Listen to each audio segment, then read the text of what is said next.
चलिए भाई, फोर्थ और लास्ट क्वेश्चन देखते हैं।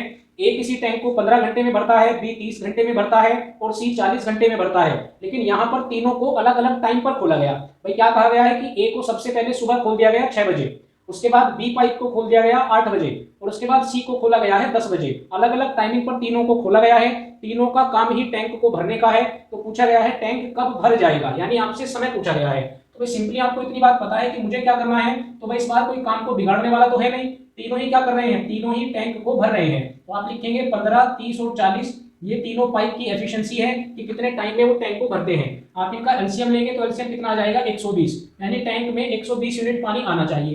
कैलकुलेट करेंगे 15 × 120, 30 चौका 120, 40 से काटेंगे 40 3 120, ये क्या आ जाता है, ये इनका 1 घंटे का काम आ गया।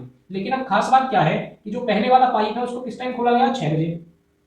दूसरे वाले पाइप को किस टाइम खोला गया, तो इसको खोला गया 8 बजे। तीसरे वाले पाइप को किस टाइम खोला गया, तो इसको खोला गया 10 बजे। यानी 10 बजे आने के बाद ये तीनों एक साथ चले हैं, क्योंकि भाई ये 6 बजे से चल रहा है, ये 8 बजे चला और 10 बजे चला। तो जब 10 बज जाएंगे उसके बाद ये तीनों पाइप एक साथ आगे का काम करते रहेंगे। लेकिन 10 बजने से पहले पहले तक ए ने भी कुछ काम कर लिया है और बी ने भी कुछ काम कर लिया है। तो हम ये कैलकुलेट करके लाते हैं कि भाई 10 बजे तक ए ने कितना काम किया होगा। तो भाई ए किस टाइम खुला, 6 बजे। 6 से लेकर 10 तक कितने घंटे हो गए, 4। एक घंटे में कितना काम करता है, 8 यूनिट। तो ए ने कितना काम निपटा दिया, तो भाई 8 चौक 32, 32 यूनिट काम ए ने निपटा दिया। कब तक, 10 बजे तक। उसके बाद बी को किस टाइम खोला गया था, 8 बजे। 10 बजे तक ये कितना काम निपटा देगा, तो भाई 2 घंटे इसने काम किया। 1 घंटे में करता है 4 यूनिट, 2 घंटे में कितना करा होगा, 8 यूनिट। ये किसका हो गया, ये बी का हो गया। यानी जब तक 10 बजेंगे तब तक कितना काम खत्म हो जाएगा, तो भाई तब तक 40 यूनिट काम खत्म हो जाएगा, जब तक 10 बजेंगे और जब सी पाइप खुलेगा।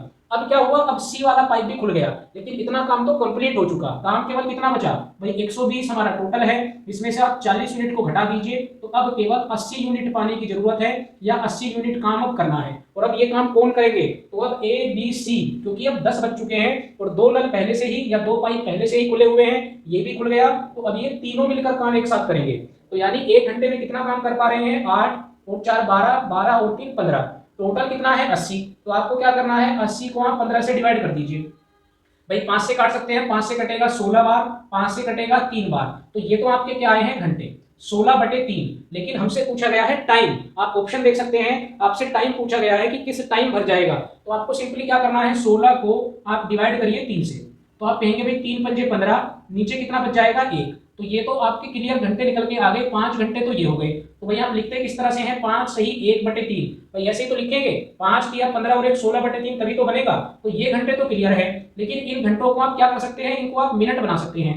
1 घंटे में कितनी मिनट होती है, 60। कैलकुलेट करेंगे कितनी बार कट जाएगा, 20 बार। तो जो एग्जैक्ट टाइम निकल के आएगा वो कितना आएगा, 5 घंटे और 20 मिनट के बाद वो टैंक भर जाएगा। तो ये भी आपको ऑप्शन में नहीं दिया गया, क्यों, क्योंकि ये तो हमने टाइम निकाला कि 5 घंटे 20 मिनट के बाद टैंक भर जाएगा। आपसे वो ऑप्शन के अंदर समय पूछा गया है कि उस टाइम समय क्या हो रहा होगा। तो भाई 10 बजे के बाद तीनों ने काम करना शुरू किया था, तो 10 बजे के बाद आप इसमें पहले 5 घंटे जोड़ें, तो 5 अगर घंटे जोड़ देंगे तो टाइम हो जाएगा 3, यानी 3 बज जाएंगे। भाई 10 और 5 15, 15 को आप क्या बोलते हैं, 3 बज जाएंगे और 20 मिनट आगे है। तो जो बिल्कुल करेक्ट आंसर होगा वो क्या होगा कि 3 बजकर 20 मिनट पर वो टैंक कंप्लीट भर जाएगा।